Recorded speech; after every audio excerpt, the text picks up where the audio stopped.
Swastiastu. Halo anak-anak, bagaimana kabarnya?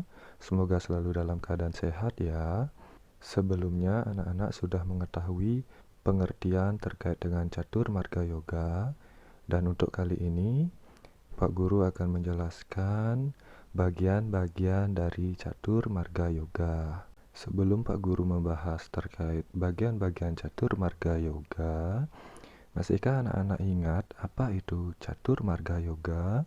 Catur marga yoga adalah 4 cara atau jalan untuk mendekatkan diri kepada Tuhan Yang Maha Esa atau Ide Sang Hyang Widiwasa. Baik anak-anak, bagian-bagian dari catur marga yoga ada 4, yaitu yang pertama adalah Bhakti marga yoga. Kata bakti berarti menyalurkan atau mencurahkan cinta yang tulus dan luhur kepada Tuhan, kesetiaan kepadanya, perhatian yang sungguh-sungguh untuk memujanya. Kata marga berarti jalan atau usaha, sehingga Bhakti Marga Yoga adalah jalan pengabdian kepada Ide Sang Hyang Widi melalui cinta kasih yang luhur dan mulia. Untuk memupuk serada harus adanya rasa bakti dan kasih sayang terhadap Tuhan.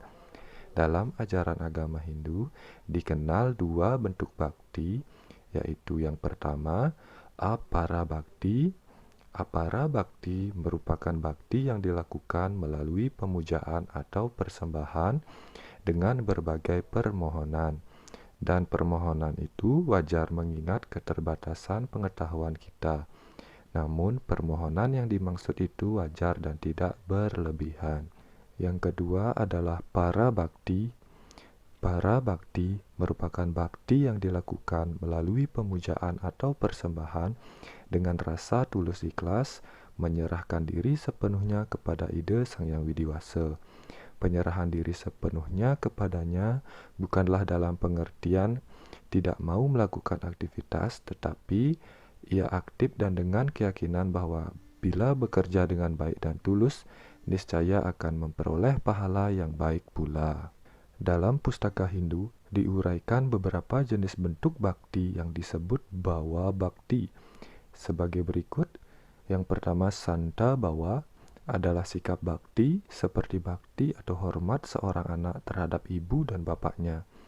Yang kedua adalah sakya bawa, adalah bentuk bakti yang meyakini Yang Widi, manifestasinya Ista Dewata sebagai sahabat yang sangat akrab dan selalu memberikan perlindungan dan pertolongan pada saat yang diperlukan. Yang ketiga, dasya bawa adalah bakti atau pelayanan kepada Tuhan seperti sikap seorang hamba kepada majikannya. Yang keempat, watsya bawa adalah sikap seorang penyembah atau memandang Tuhan seperti anaknya sendiri. Yang kelima, kanta bawa adalah seorang penyembah atau bakta seperti sikap seorang istri terhadap suami tercinta. Dan yang keenam adalah madurya bawa, adalah bentuk bakti sebagai cinta yang amat mendalam dan tulus dari seorang bakta kepada Tuhan. Seseorang yang menjalani bakti marga disebut bakta. Sikapnya selalu merasa puas dalam segala-galanya, baik dalam kelebihan dan kekurangannya. Sikapnya yang tenang dan sabar membawanya pada keseimbangan batin yang sempurna. Seorang bakta akan selalu membebaskan diri dari keangkuhan dan tidak ada ikatan sama sekali terhadap apapun karena seluruh kekuatannya dipakai untuk memusatkan pikiran kepada Yang Widi. Bagian catur marga yoga yang kedua adalah karma marga yoga. Karma marga yoga adalah jalan atau usaha untuk mencapai kesempurnaan atau moksa dengan perbuatan dan bekerja tanpa pamrih. Karma marga yoga terdiri dari 2 kata, yaitu karma dan marga. Karma artinya perbuatan dan marga artinya jalan. Jadi karma marga yoga juga bisa diartikan mencapai moksa dengan jalan melakukan perbuatan baik. Orang yang melakukan karma marga disebut karmin. Bagian catur marga yoga yang ketiga adalah jenana marga yoga. Jenana Marga Yoga artinya mempersatukan jiwatman dengan paramatman yang dicapai dengan jalan mempelajari ilmu pengetahuan dan filsafat pembebasan diri dari kata-kata keduniawian. Jenana Marga terdiri dari dua kata, yaitu jenana artinya ilmu pengetahuan dan marga artinya jalan kerohanian untuk mencapai kebahagiaan, baik kebahagiaan jasmani maupun kebahagiaan rohani. Dengan dikuasainya ilmu pengetahuan, manusia dapat bekerja lebih efektif dan efisien dibandingkan dengan mereka yang bodoh dan sedikit pengetahuannya, baik itu masalah pengetahuan di duniawi ataupun pengetahuan tentang agama. Karena ilmu pengetahuan itulah yang akan menuntun manusia menuju ke jalan yang benar untuk mencapai tujuan akhir. Orang yang melakukan jenana marga disebut jenanin.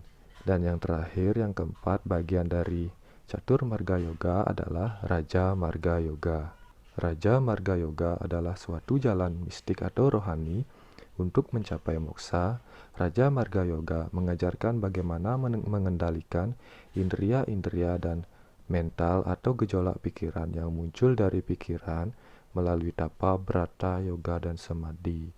Tapa dan brata merupakan suatu latihan untuk mengendalikan emosi atau nafsu yang ada dalam diri kita ke arah yang lebih positif sesuai dengan petunjuk ajaran kitab suci.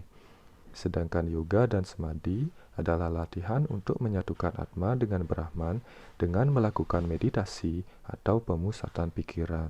Setiap pengikut Raja Marga Yoga akan dapat menghubungkan dirinya dengan kekuatan rohaninya melalui Astanga Yoga. Astanga Yoga adalah 8 tahapan yoga untuk mencapai moksa. Astanga Yoga diajarkan oleh Maharsi Patanjali dalam bukunya yang disebut dengan Yoga Sutra Patanjali. Adapun bagian-bagian dari Astanga Yoga yang merupakan implementasi dari ajaran Raja Marga adalah: yang pertama adalah yama, yaitu bentuk larangan atau pengendalian diri yang harus dilakukan oleh seorang dari segi jasmani, misalnya dilarang membunuh atau ahimsa, dilarang berbohong atau satya, pantang menginginkan sesuatu yang bukan miliknya atau asteya, pantang melakukan hubungan seksual atau brahmacari, dan tidak menerima pemberian dari orang lain atau aparigraha. Yang kedua adalah nyama. Nyama yaitu bentuk pengendalian diri lebih bersifat rohani, misalnya sauca yaitu tetap suci lahir batin, santosa yaitu selalu puas dengan apa yang datang, swadhyaya yaitu mempelajari kitab-kitab keagamaan, dan iswara pranidana adalah selalu bakti kepada Tuhan. Yang ketiga adalah asana. Asana yaitu sikap duduk yang menyenangkan, teratur, dan disiplin. Yang keempat, pranayama. Pranayama yaitu mengatur nafas sehingga menjadi sempurna melalui 3 jalan, yaitu purake yaitu menarik nafas, kumbhake menahan nafas, dan recake yaitu mengeluarkan nafas. Yang kelima adalah pratyahara. Pratyahara yaitu mengontrol dan mengendalikan indria dari ikatan objeknya sehingga orang dapat melihat hal-hal suci. Yang keenam adalah dhyana. Dhyana yaitu pemusatan pikiran yang tenang, tidak tergoyahkan kepada suatu objek. Dhyana dapat dilakukan terhadap ista dewata. Yang ketujuh adalah dharana. Dharana yaitu usaha-usaha untuk menyatukan pikiran dengan sasaran yang diinginkan. Dan yang terakhir, yang kedelapan adalah samadhi. Samadhi yaitu penyatuan atman atau sang diri sejati dengan Brahman.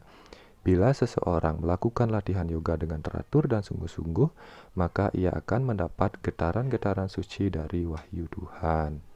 Baik anak-anak, jadi demikian bagian-bagian dari catur marga yoga, yaitu yang terdiri dari Bhakti Marga Yoga, Jnana Marga Yoga, Karma Marga Yoga, dan Raja Marga Yoga.